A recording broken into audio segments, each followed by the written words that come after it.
continent, que toute l'Afrique. Ni voiture à crédit. Oh, on a crédit. Quelqu'un qui propose conseil. Tu as sommé en cash. Teya. Il y a qui tient ça. Et quoi, il y a T. 0 km. Voiture.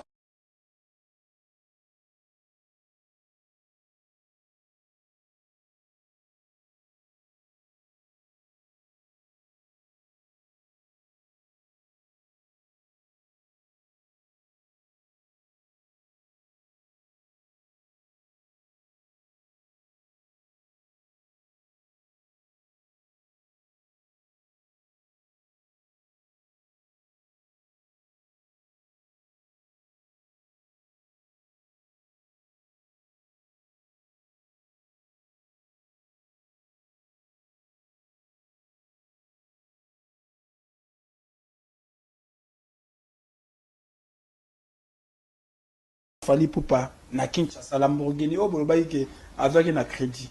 J'aimerais bien avoir une impression comment on a qu'artiste aye na mutu kapenza na avion qui type na aéroport et qui nanda connaît impressionnant par rapport à ça.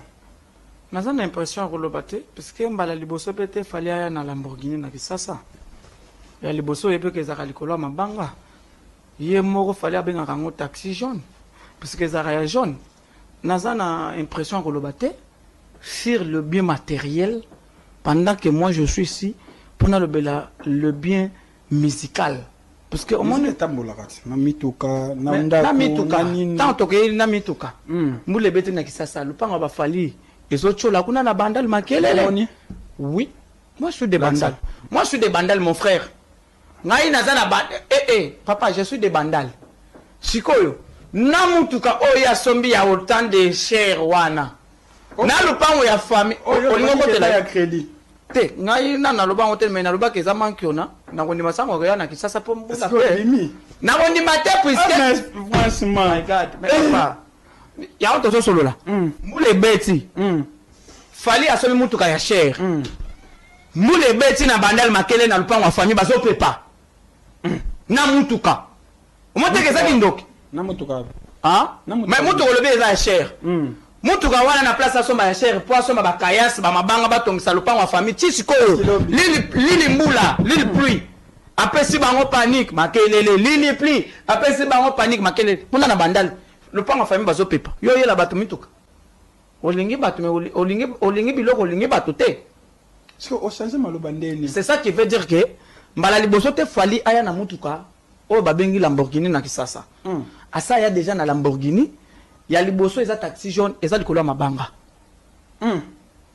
soko oyo ndeko pesa nga panique teme yo nena kondima yo bisi biso lobi ke bano ndima ngo soke komi na Kinshasa na kondima soke et puis na ndimi yango te puisque yoka na ndimi yango te pourquoi parce que na moni yango te na Chanik esika fali avandaka oza na garage ya mutuka moko mais ye moko fali na babika za ba mituka ebele akocha wana wapi parce que awa place fallait vendre na Chanik eza garage ya mutuka moko parking wana eza mutuka omoni parking afali voiture moko suko akocha mususu wana wapi monteke za mankiona oui et ça le coûte vous comprendre puisque ngai même fali il fallait kayeba ke lupango wa famille nde nievo na salisa yango po bambula ezobeta na Kisasa mais papa tika kokataka ngai te kokotela bango te yoga.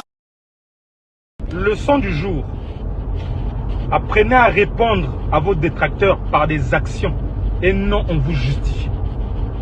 Apprenez à répondre à vos détracteurs par des actions et non on vous justifie. Et cette leçon du jour qui nous la donne, c'est lui-même l'artiste chanteur Fali Poupa. Donc là je m'adresse au Wario. Fut un temps, on a câblé Fali Poupa ici là que il n'a pas de belle maison, il fait la star, il n'y a rien à Kinshasa, machin, truc et tout, il est en location ou je sais pas quoi. Malgré toutes les propriétés qu'il a, qu'il n'a jamais montré qui sont cachées. Il nous a déposé une balèze villa, digne des villas d'Hollywood. Bah, ascenseur privatif, bah, piscine indoor, outdoor, jet d'eau, salle de sport, cinéma, bref. Même là, il y a eu des incrédules qui n'ont pas cru. En disant, mais c'est pas ta maison, ça doit être un truc d'un Chinois, d'un Libanais. Fally Ipupa n'a pas aussi de goût comme ça. Jusqu'à ce qu'on a fait sortir même une stèle, une plaque qui dit bienvenue dans la villa Fally Ipupa. Chou. Il s'est levé un jour comme ça, pour se faire plaisir, il s'achète une voiture. Un petit Urus. Lamborghini. Oh là là. Tout le monde est sorti ici. C'est une location, c'est un leasing. Qui vous dit pas même que... Ah, c'est pas possible. Il n'a rien dit. Il a pris la même voiture, il l'a envoyée à Kinshasa par avion, s'il vous plaît. La voiture atterrit en même temps que lui. Qui fait ça? Qui fait ça? Pas par bateau, par avion. Si tu as déjà frété même une télévision par avion, tu sais toi-même comment ça pique. Maintenant, une Gova par avion. C'est-à-dire, l'avion atterrit, lui aussi il atterrit. Il ne s'est pas justifié. Il n'a pas fait un post en montrant que la voiture m'a coûté tant. Non. Puisque c'est un leasing, puisque c'est une location. Comment le leasing et la location quittent la France pour aller à Kinshasa, à l'aéroport de Njili? Expliquez-nous. Réponse. Action, réaction. C'est pas la peine de se justifier. Toi, fais seulement des actions. C'est réel. Fally Ipupa est un chef. Yendoulé. C'est une leçon à retenir. C'est pas la peine de se justifier. Fais seulement l'action. Eux-mêmes, ils vont trouver encore. Ils vont... Yendoulé. Bana bamundana bango te. Bana bamundana bango te. Baza bana. Bana papier, s'il te plaît, papier. Bana bana. Tu peux imaginer que les petits à Komelina, donc en gros, je t'ai honoré, j'avais dit à Dieu, alhamdulillah. Merci Nzambe. Merci. Moment, dans l'aucune église, mais Tchakola, petit moi Courneuve, a passé dans relais. Dieu, vérité, mon ok, non, Dieu a eu ça. Miguel, tu sais, concert à Tchakola Melo. On dit concert à Tchakola Melo. Dans Vandabona, 3 heures du matin. Mon fils, que j'ai fait 13 ans, que je parle pas avec lui. Mon fils, que j'ai fait 13 ans, peut-être à détestant. Mais mon fils m'a dit quoi? Papa, je vais renouer avec toi. Pour Nanine, avant la Katia Yoka, alerte générale. Oui. Ah ouais. J'avais des larmes aux yeux, dans Kitty juste. Et puis, tu vas voir comment mon fils m'a écrit, comme un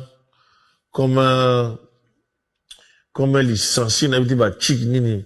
C'est je dis, bah, je dis, au moins, le téléphone, mon bimba, moi, dans mon tako, melio, ça dit pour nous alerte. Alerte. Alors, quand on a ça c'est la voix de mon père. Ah ouais. Dans nous, les nani, Tchakola Melo. Dans Gumba, Mina, Sina, Kitina, Betu. Dans nos prières là. Et tant que c'est pas maman, Missou. Ah ouais. Si qu'on peut malifante, il faut voir baraki, non, moza banzambeti. Pour mikole tanga maka. Lobi kobo. Oyo zolela. Toko beta yo. Ah. C'est le moment d'arranger, de savoir ce qui n'est plus voilà. Ok. Toko beta yo. Non, attends. Eh. Il vient à qui? Rambo, il m'a dit non, attends, papa. Beaucoup là, qui n'ont pas tant à y'en Qu'est-ce Toko beta yo. C'est le moment d'arranger. VP, c'est le moment d'arranger. Boussati Makumuti. Voilà, chers fidèles internautes, bonjour, bonsoir, ça dépend de l'heure à laquelle vous allez nous suivre. Ici, c'est Max Ngonda, warrior délégué Kandenge Zalaka. Bienvenue chez nous, bienvenue d'analyse sur analyse. Voilà. Awa Ndenge Zalaka, wa Tosolo Lara Nyonso, on fait l'analyse surtout. Donc, ils ont la musique, ils ont la politique, ils ont la plus de vraiment beaucoup dans la politique, parce que Congo, les lots sont aussi mis politique, non, nous gêne. Mais on se base plutôt dans la musique et c'est pour cela on est là. J'ai dit merci à abonné nyonso ya GM Production. Tu dis que chaîne ezoko la kaka bino ba oyo bozo s'abonner de chaque jour Nous vous disons vraiment merci beaucoup. Merci Naba O Balanda Kapé Max Ngunda, touti quelque part, tout épée, Nadiem Production. Donc, Nabi que famille Boza et Belé, tant besoin qu'à lien, automatiquement, vous s'abonnaka. Merci Nabino. Merci Pe Naba fidèle abonné, O Bazala Nadiem Production, O Toyako Kutabango, O Ba réagit Sakapé Naba vidéo Nabiso. Nous vous disons vraiment merci. Voilà, nous sommes aujourd'hui pour un nouveau numéro, analyse Yassika, voilà. Touti, comme on a déjà ma vidéo, on a illustré qui wana, elobami ebele, et bisotoye pour tome kempe ko solo la, autrement. La famille, balobi fali pour pas corriger mieux que les conseils. Aigle, diable, moi na mobali wana. Fallait pour pas corriger mieux que les conseils. Toyebi na musique ya Congo, biso na bino toza ba payate. Toyebi musique mboka na biso ndenge tambolaka. Mais à un moment, fallait pour pas ki na idéologie na ye. Fallait pour pas ki na vision na ye. Ya olobake. Olobaka ko sombaka. Il faut la ki s'appelle ngo sombaka. Olobaka ke zalaka ya yo, la ki s'appelle ngo zalaka ya yo. Tova na mboka oyo Kinshasa, Congo, les gens parlaient de Fali. Fali akananda kute, Fali akanesika ovanda te, star nini zanga isika ovanda. Nzokande, Fali pour pas travailler dans le silence. Fali pour pas yobi misila biso, un manoir digne, yaba américain. Une maison digne de, comment on appelle ça? Il y a Hollywood, voilà. Une maison avec des piscines, une maison avec des ascenseurs, une maison salle de cinéma, salle de sport, oyo, naba musicien à Congo, batikala rozala na ngote. To monaki après wana réaction à artiste congolais nyonso balakse banda kuna bango. Mais après ko laksa banda kuna bango, banda kwa ko kanaki na oya Fali. Lelo Fali pour pas otaki ko somba Lamborghini RIS. Oyo voiture eza na prix ya 4 mapango na ma campagne. Voiture eza pena na niveau ya ba magasin, ya ba fonds de commerce. O Fali pour pas sombaki. Mais toyoka ki communauté congolaise nenge lobaki. Toyoka ki surtout bazoba ya bato ya ferry. Nenge ba lobaki par rapport ya voiture ya Fali, kiza voiture moko en crédit, eza makiona ekoyana Kinshasa te. Nzokande Fali pour pas corriger mieux que les conseils.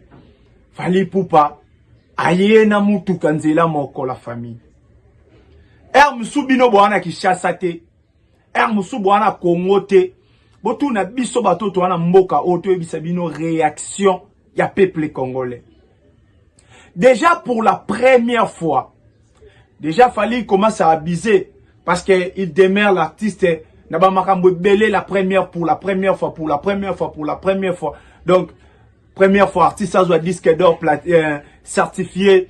Première fois artiste a single d'or, première fois artiste a single de platine, première fois artiste a bêta salle, il y a plus de 46 000, première fois artiste Azala renommé, n'a pas trophée international, ou gagné des trophées, plus de 80-90 trophées. Donc artiste Fali Poupa demeure le seul artiste congolais na niveau international, na niveau mondial.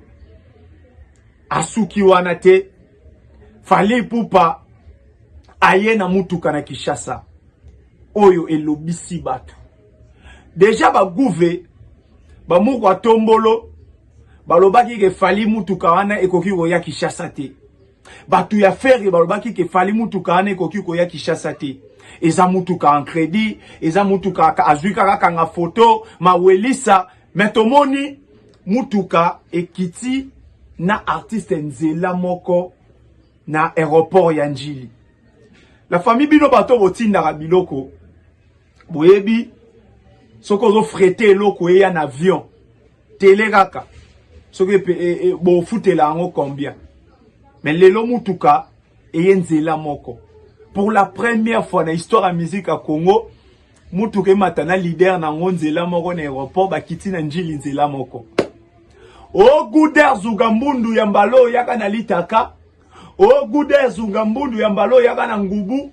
O Guder Zugambundu ya mbalo yaka na nyoka. Tout bando ya na bateau. Ma billetté de paye ezalate. Toyeba te basomba ngo na place nini. Commissionnaire ya mutuka wana toyeba te. Nani mundelo asinyaka acte de vente toyeba te. Mais toyeba Guder Zugambundu. Guder Zugambundu. Kuna na yaka na 600. Kuna na yaka na Mercedes 220. Kuna tomonate. Mais pour la première fois la famille, je vous dis, un artiste a quitté na mutuka na aéroport nzela moko na ye. Fallait pour pas payer plus de $160,000. $160,000 pour ba fretele voiture wana eya nzela moko na artiste. Elobisi mokili, elobisi communauté. Bazo ba faire baye babandi déjà ko critiquer. Pour la voiture, ba ne loko lobate. Parce que ça devoir au fallait pour pas pesi. Fallait apesi non devoir bandaku. To monaki bake ko revoir bandaku na ba mususu ba buki ba mususu ba zo modifier ba mususu ba bandi ko tonga ya sika po ba rivaliser kaka ba sinon ya ndaku te fallait bakisi sous devoir mususu ya mutuka ba koko kape kaka te wana vraiment ça problème te problème est là par rapport à réaction ya ba détatre ya fali pupa lorsque ozolo bake ndaku ya bafali na makelele ezo zinda soit disant seloyo ezo zinda bazo pepa alors que artiste a préféré à son mamutuka ya plus de $400,000-500,000. Voilà. Sauf aucun na contexte wana. Aujourd'hui nous allons dire félicitations à papa ya fali. Félicitations à maman ya fali. Parce que bazaki ne sika mo bando boko la bana bango. Baki ne sika moko ya ocha mutu. Baki ne sika moko adresse familiale. Donc, esika ok, soki olingo luka papa ya fali omoni. Olingo luka famille ipupa omona bango. Sikoyo. Soki esika wane zo existe tilelo etikali ya ba famille ya barrière arrière noko ya fali. Parce que artiste a qui parle mambo anati. Mais ndako wana eza ozinda te ndako wana eza bon état artiste a bongisa yango tilelo. Bana ya bandal, bayebi, bana ya quartier makelele bayebi, parler au fali pour pakola jusqu'à aujourd'hui. Eza parmi ba belle maison ya quartier wana ou eza na streetir moko ya très bien.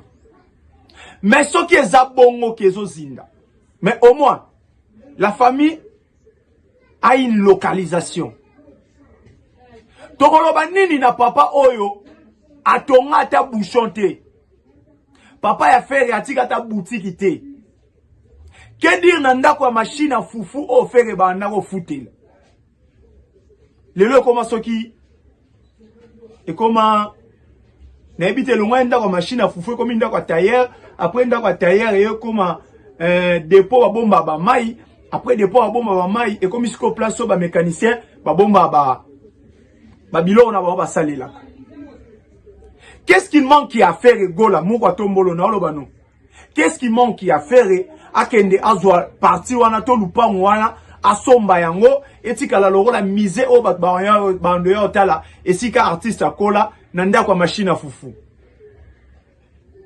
Soki yo sekanda ko bafali e kota mai. Mais au moins papa bafali azaki na responsabilité. Azalaki papa oyo azalaki na poste o sengi sa famille afandisa ki bana ne sika moko. Que dire na papa o asundola bana ba se retrouver na banda kwa machine. Que dire na papa oyo atika bana ba musuba koma ki ba fazer. Alors toza maïl. Parlons-nous de la musique. Parlons-nous des réalisations. Aujourd'hui, s'il est bien fait partie de la musique, to lobilango. Nani lelo na musique à Congo, autant na mutuka cher que le kafali. Aujourd'hui, la musique à Congo, nous avons un millionnaire, artiste congolais, millionnaire, Oezayama Kionate. Parce que tu as ma source de revenus.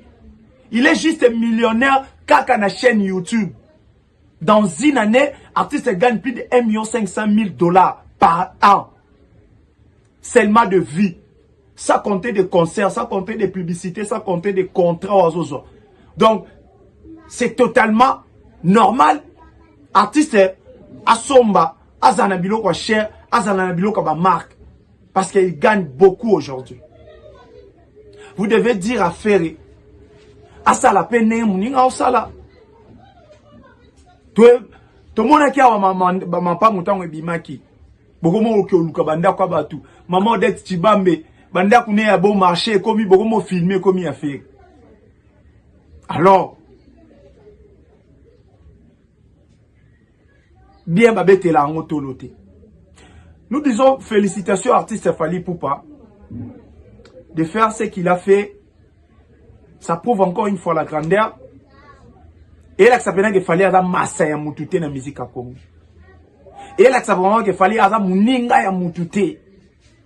Non seulement azo beta bango na batib, azo beta bango na ba concert, azo beta bango na ba chanson bien, azo beta bango na ba album bien, azo beta bango na aspect a Yesus ko bakisa lisusu.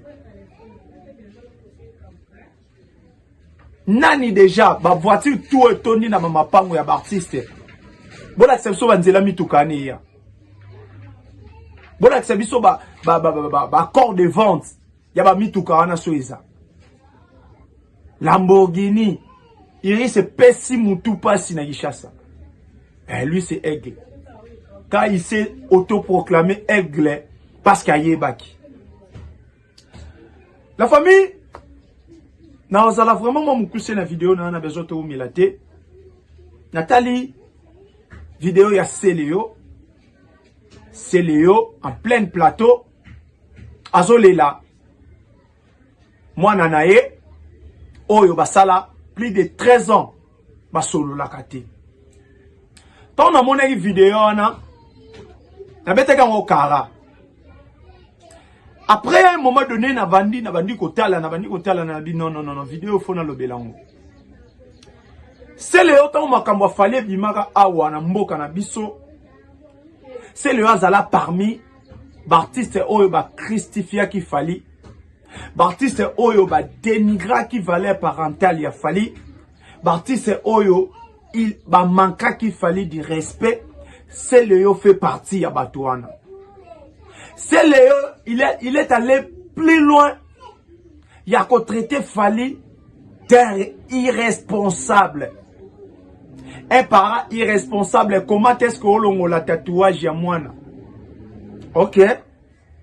Et c'est pas là qui n'a pas dire, il y a Célio, là qui joyeux. Il y a un que il avait vraiment certifié qu'il fallait pour passer un irresponsable. Mais aujourd'hui, il y a Célio et Salingana à réfléchir encore une fois. Entre Fally et Célio, qui est vraiment un papa irresponsable. Déjà, famille n'a pas dire, il y a Célio. Célio, il était émotionné, étonné. Il y a un monde moi nanaye, en commandant français Kitoko. Donc, en pleine émission, Célio a félicité maman et moi nanaye. Il y a un félicitations n'animete kako tangi sabana boy. Donc, n'a pas dire, il y a Célio.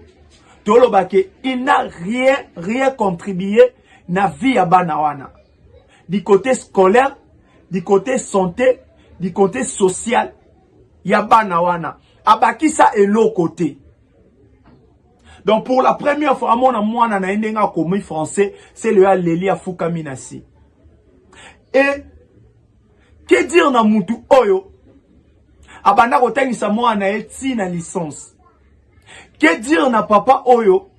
Il a été toujours présent dans la manifestation, dans l'anniversaire, na vie yabana naye. Que dire na papa oyo? azo offrir bana ye ba cadeau ya ba plus de 75 000 dollars ou apesaka kenaya montre. Que dire na papa oyo alongoli kaka tatouage pour a éduquer moi na d'une manière. Et ça m'a fait encore bien. Ya royoka ke c'est le yo a komi pe ko pesa bana conseil. Ya roloba ke boza banzambe te. Biso to ba papa na bino. Bino bo abana. Donc c'est normal na famille makambo ezala. Mais ce qui est important, eza ko luka ko faire paix. Na famille problème ezala raté mais bana ba il faut boyeba ke papa azali mwanaza.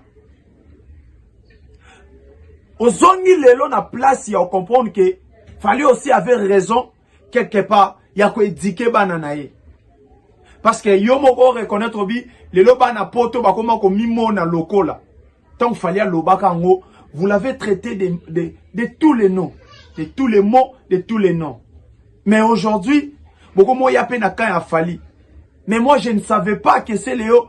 Toi tu as fait 13 ans au sololana bana ote.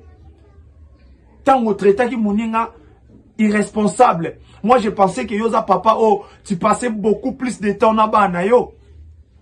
Moi je pensais que tu étais un père oh yo. Il surveillait. Un père qui est là pour ses enfants. Un père qui se bat, qui cherche à quoi pour parce que bana ebalia. Nzokande, osa encore pire que Fali. Tu es encore pire que les autres. Mais makambo famille en batu. Makambo bana batu. C'est les autres à la monter bosso et le bon na média. Est-ce que vraiment omoni ndenge lelo bino mo boko na ba problème na bino. Lelo bino mo boko mi ko na ba piège na bino. Parce que bolinga bo bi maloka bino ba spécial. Na ba famille nyonso ya artiste il y a des problèmes. Na ba famille nyonso otoza il y a des problèmes. Mais ce qui problème est dans la famille moroboy. Il faut qu'on sala ke boluka pe. Et non ko luka ko bimisa mutu moko comme auteur comme cause il y a problème. Le londenge yo obeti 17 ans au solola na bana ote. Qui est le problème? Nani ndia osala ke c'est le yo na bana nae ba solola te. To nani ndia zalaka problème o esali ke yo na bana bo solola te. Et moussous ba comportement na yo vis-à-vis ya maman na bango nde sala ke bana ba kangela okanda. Na yesiko na ba dire na yo par rapport ya fali na Didiston. Lorsque Didiston andolongwa kin, andolongwa poto ya kin. Ba 2020, ba 2018, ba 2021. Tant ba ndako ko s'afficher na papa bango. Tant papa bango asombela ki ye mutuka pour anniversaire. Tant maman li abanda ya kin. Fallait ça qui est bembe, toi ça l'a fali. Pourquoi c'est là qui cause la séparation dans le moment où on a été? Aïe, on a la cause de la séparation quand dans le moment où. Ce qui est là, fallait on a la cause de la séparation de la famille au Lomide entre Alia et Kofi. Si on yo pendant 13 ans, n'a pas qui cause de la séparation yo na moisi na ban. Bible eloba avant longola lipoti ya muninga tala non liso na yo. Nselio. Kofi Olomide azajar ya ba papa oyo. C'est un problématique. Oh, communauté congolaise nyonso eyebi. Tango azo nié mwasi na ye. Tango azo nié mama ba na ye. Tango dénigrer bana na ye devant la télé. Réaction ya bana wane yo zala nini. Est-ce que qu'on s'approchait à Didiston na Kofi nde sala ke lien parental ya Kofi na Didiston na Del Pirlo na Sir James Elongwa loin de là boza ba papa toza ba papa biso pe toza bana toza na ba papa. Nous avons l'obligation yako respecter bino. Nous avons l'obligation ya pesa ba parents na biso honneur. Nous avons l'obligation yako protéger l'identité ya famille. Nous avons l'obligation yako protéger honneur ya famille mobimba. Mais vous aussi les parents, vous avez le devoir vis-à-vis ya bana. Et ce qui devoir na biso et pas na bino ezo za la remplite, bana pe bo za la sous obligé te ya ko respecter bino. Eza loi ya nature. Eza loi ya nature. Eza la mission mon en hauteur otala. Ya venanga Sam Chitu. Na zui kande image te pona l'illustré ici. Mais au-delà de tout, venanga Sam.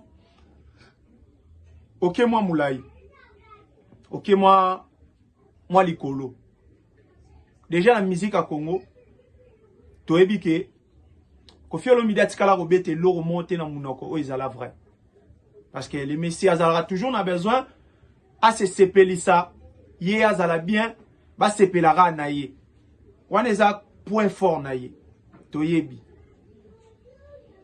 Ozala ki obligé te ya oya oleka ya koya ko répondre ndengo répondre wana. Ve Sam Chitu.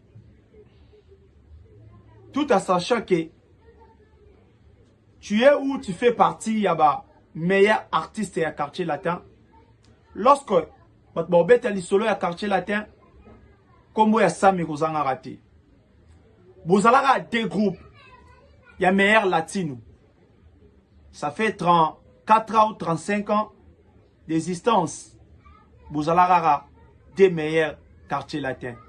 Quartier latin yaba Sam Chitu depuis noblesse oblige, si droit de veto. Quartier la terre a fallu depuis attentat et force de frappe, si danger de mort. Et si le quartier la terre ici là. Donc, o etika là et comment couple liloba, so bouloba, so couple liloba nde balobaka. Wane zaka quartier la tête. Quartier la terre o toyeba. Eza quartier la terre ba pesa na ba biz na podium te. Eza quartier la terre attaque des chants. Eza quartier la terre ya ba chanteur. Quartier la terre ya ba œuvre. Le lieu comment quartier la terre ba pesa na ba biz va ba yemba. Quartier la terre wana te. Donc na quartier la terre mi balé au totangi wana. Venanga Sam Chitu oza na part ya gâteau. Parce que obunda bitumba. Les réactions na yo ne vous la mal vu, ne vous la mal interprété. Au qu'on réagir na la manière vous réagir te. Parce que qu'il plaît vous qu'il neige. Koffi atikali patron na yo. Le lobo ya ki abenga oloba ki aza patron na yo, abimisa yo et tout parce que quelque part il y a kanda. Il y a Oelobama na quartier latin. À propos na yo, yo pe na ba comportement na yo vis-à-vis ya vie. Tolingi toti kala na musique, toti kala na respect mutuel. Parce que Koffi Olomide azala vie na yo, azala patron na yo. Na moni vraiment lo kwa analyser na mambwana te. Mais j'avais plus besoin en pe sara atoli. Vieux comprendre que Koffi Olomide il reste patron ya quartier latin et yope otikali muto aleka na quartier latin ou a travaillé na quartier latin. Donc il faut moi respect. Émission na natalaki na moni ke okendaki mo musika.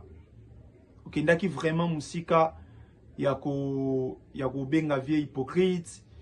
Ya ko traiter na ba mo mususu oyo ezalaki un peu choquant. Tu as vu que séparation ya quartier latin na ba misé belé. Et les canaux n'ont bien été. Mais au moins, vous gardez côté connaissance. Vous gardez côté responsabilité. Et vous allez vraiment bien dans la vie artistique. Tu as évité un jour sur vous fandara na Koffi sous Messa Morobolia. Tu as évité un jour sur vous partager sous na Koffi podium moko. On ne sait jamais quand est Tolobaka. Donc, tu as un monde oyo. Lobi kande nzambe mutayebi.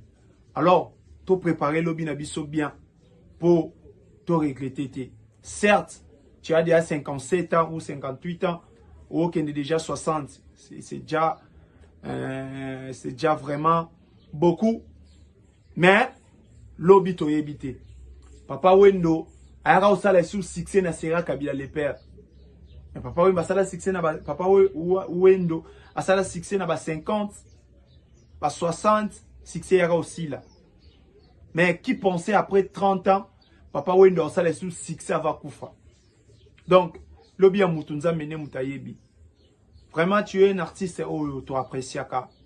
Bah, Evre Nayo, etikala na quartier la thèse à la Chambouille, à la Miss Nicole, ça demeure toujours des chefs-d'œuvre au batba lingarati le batba yo kaka. Kokita na ba baseste.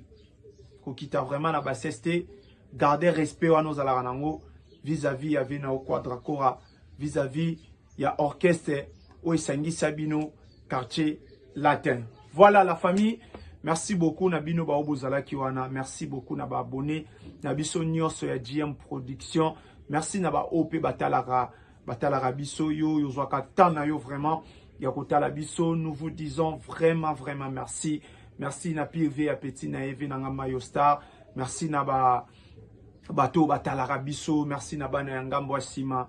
Namoni Bongo Martine Kengi, hein, la star. Donc voilà, Kenge, MTN, Napesho Bambote, Namoni Bongo, Félien Ndoponi, CP privé, donc de tous les jours, de tous les temps, mon frère, j'étais sali, sans oublier Olivier Bongo, le génie, Iveko Yavash, Napesho Bambote, Sali Saosal, Al Pacino, depuis qui sangani, mon frère, Napesi Bongo Mbote, Nastina Loliki, Chege ya propre, Chege ya goût, Napesi Bote na Francis Ochudi, le lion de la tribu, Bambote na yo, Napesi Bongo Mbote na Daniel Bangala, donc Bambote Nayo, mon frère, donc génie informatique, Daniel Bangala, Napesi Mbote na Nigel Ofefe Sapir Petit Avinaye, sans oublier Michael Oseni, donc mon frère, je te salue depuis quoi, sans oublier Bano Lingioye, Olingioye, Amigo Star, Akares, Amigo Jenny, donc